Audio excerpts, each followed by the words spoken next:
Upon termination of this agreement, the vendor retains exclusive rights to the key vault until such time as a migration of services is completed and verified. Translation for the non-lawyers: I built the lock, I own the key. They were renting the ability to open the door. Chad, in his infinite wisdom and haste to optimize, hadn't read page 42. He probably hadn't read page 1. He saw a high salary figure attached to my name and assumed I was just another line item to be slashed. He assumed that because the servers were physically located in their building, the control resided there too. Amateur mistake. I opened my laptop, my personal rig, a beast of a machine that I kept completely air-gapped from the corporate network until moments like this. I booted it up. The screen glowed with a comforting, dark terminal interface. I navigated to the command console for the key vault. The vault wasn't on their servers. It was hosted on a secure, third-party cloud infrastructure that I paid for, billed to my LLC. Atlas Ridge's servers called out to my vault every single time someone tried to open an encrypted email, access the customer database, or log into the HR portal. Ping, verification, access granted, ping, verification, access granted. It happened thousands of times a second. It was the heartbeat of the company. I typed in a command, check status active. The terminal cascaded with green text. The system was live. The connection was healthy. They were still using my keys. When Chad fired me, he triggered a clause called unauthorized termination of service.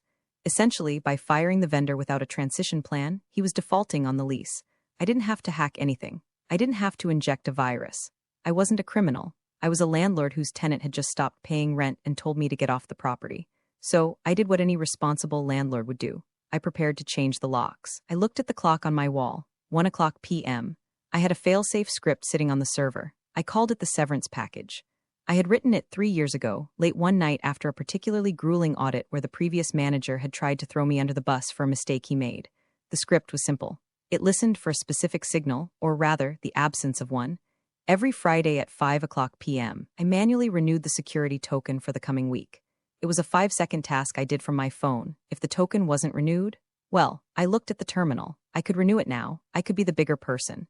I could call Chad, explain his mistake, and help them transition the keys over the next 3 months like a professional. Then I remembered his laugh. You just pack your trash. I remembered the way he looked at my team, treating them like furniture. I remembered the 5 years of missed birthdays, the late nights patching 0-day vulnerabilities, the absolute silence of my social life, because I was too busy keeping their secrets safe. I closed the terminal window. I wasn't going to renew the token. Instead, I opened a new window and drafted a simple configuration update for the key vault. SCT lockout time equals 17:00:00 EST. Set display message equals error 402. Payment required. I hesitated. Payment required was too generic. Chad wouldn't understand. He needed clear instructions. I deleted the line. I typed a new one. Set display message equals consulting fee, $5 million. Contact vendor for keys. I hit enter. The command queued up, waiting for the clock to strike 5. The trap was set, the bait was taken. Now, all I had to do was wait for the snap. I went to the kitchen and made a sandwich, turkey and Swiss on rye. It tasted like justice. 4:58 p.m., I imagined the office. The Friday afternoon energy is usually a specific frequency, a mix of exhaustion and anticipation. People are closing out tickets, finalizing reports, sending those last per hour conversation emails so they can rush out to happy hour. Chad was probably in his office, feet up on the desk, maybe browsing LinkedIn for more buzzwords to terrorize the staff with on Monday. I sat on my sofa, my laptop open on the coffee table. The screen showed a real-time log of the API requests coming from Atlas Ridge. Request, success, request, success, request, success. The stream of data was a river, fast and continuous. 4:59 p.m. I took a sip of tea. My heartbeat was slow, steady. 60 beats per minute. The discipline of cryptography is patience. You don't force the math, you let the math resolve itself. 5:00 p.m. The timestamp on my terminal ticked over. Request, denied, request, denied, request, denied. The river stopped. Instantly. It didn't slow down, it hit a concrete wall. On my screen, the logs turned from a soothing green to a violent waterfall of red error messages. Error, key invalid error. Handshake failed error. Decryption impossible. I closed my eyes and let myself picture it. At Atlas Ridge, the first sign would have been subtle. An email refusing to send. A loading spinner on the dashboard that just kept spinning. Then the confusion. Hey, is the network down? I can't access the client file. Why is my screen flickering? Then the realization.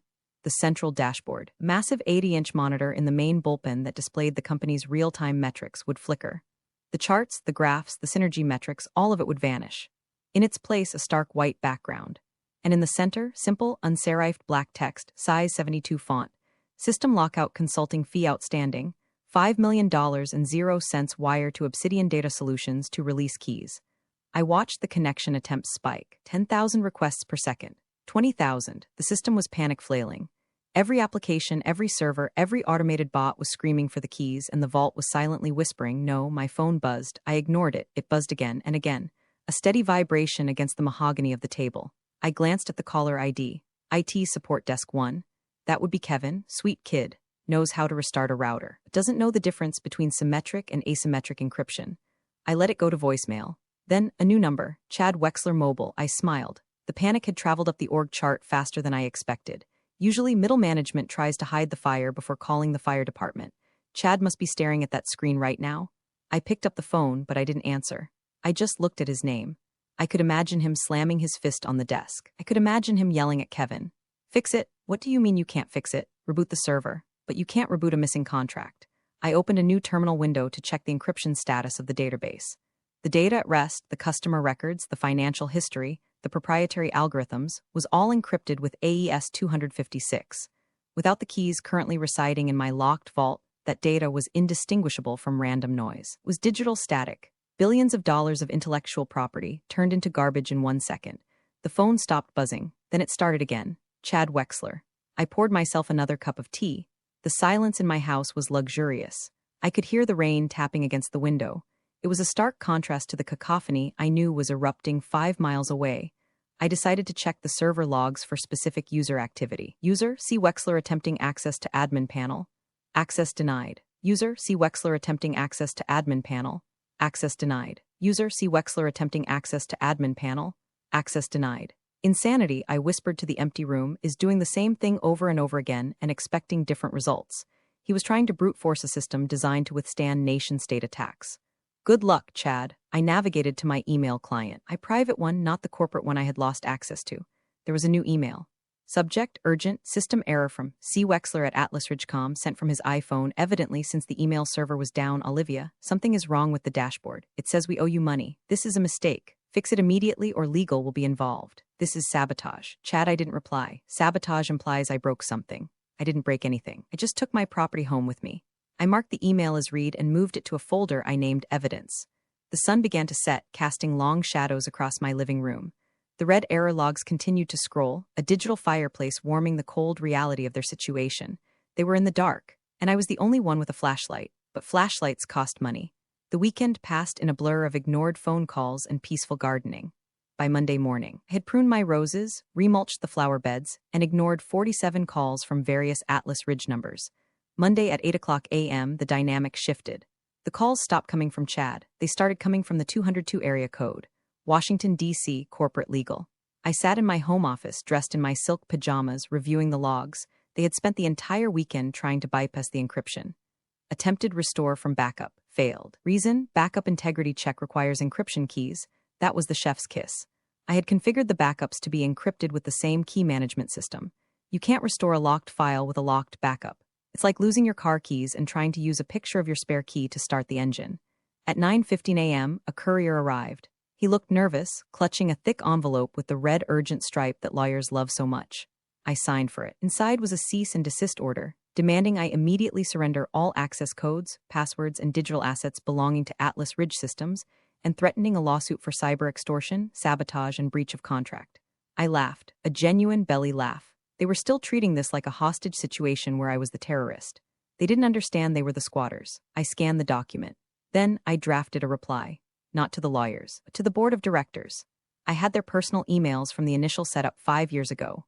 To board of directors from Olivia Vance, owner, Obsidian Data Solutions LLC, subject, service interruption / outstanding invoice. Dear board members, I am in receipt of your legal correspondence.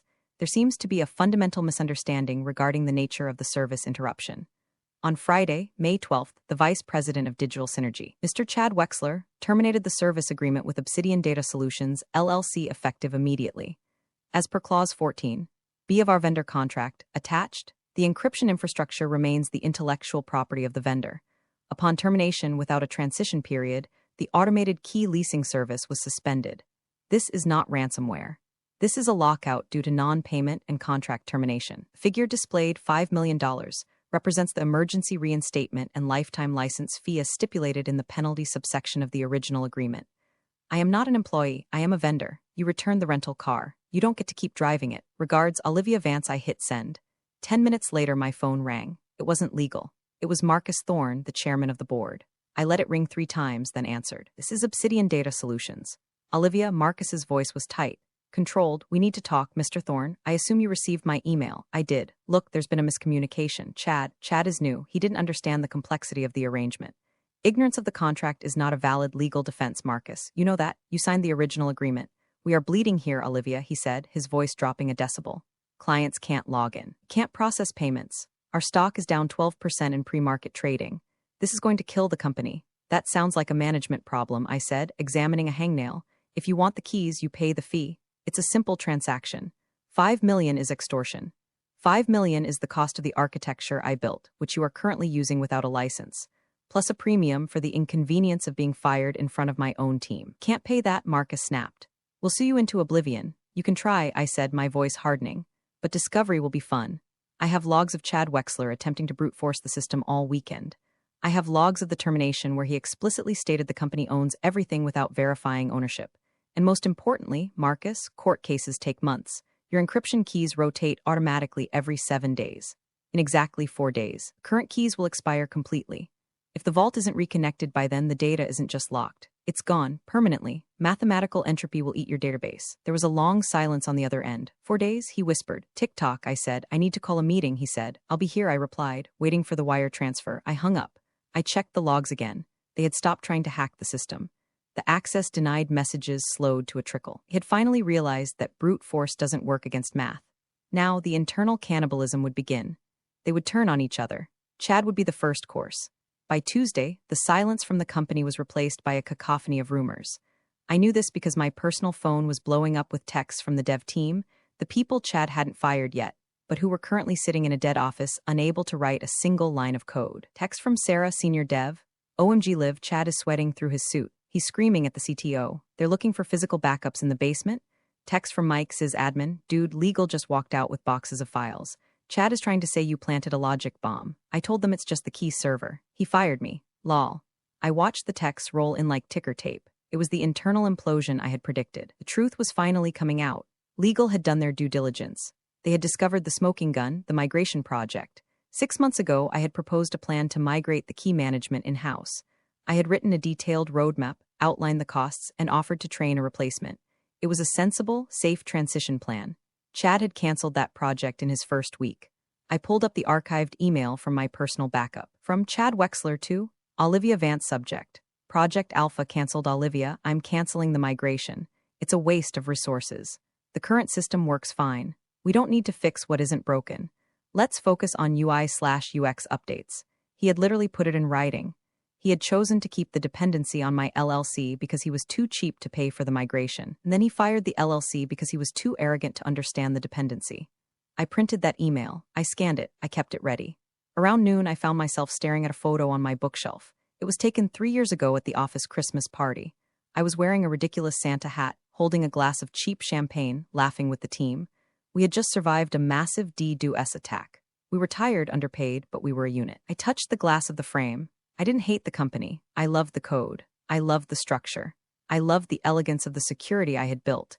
It was a beautiful, invisible cathedral of mathematics, and they were letting a vandal smash the windows because they didn't want to pay the glazier.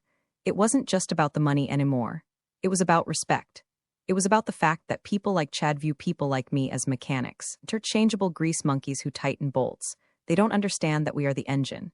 My reverie was interrupted by an email notification. Subject, invitation, emergency board meeting, Zoom from Marcus Thorne. Olivia. Please join us at 2:00 p.m. We want to settle this. Attached was a Zoom link. I considered declining. I held all the cards. I didn't need to attend their little meeting.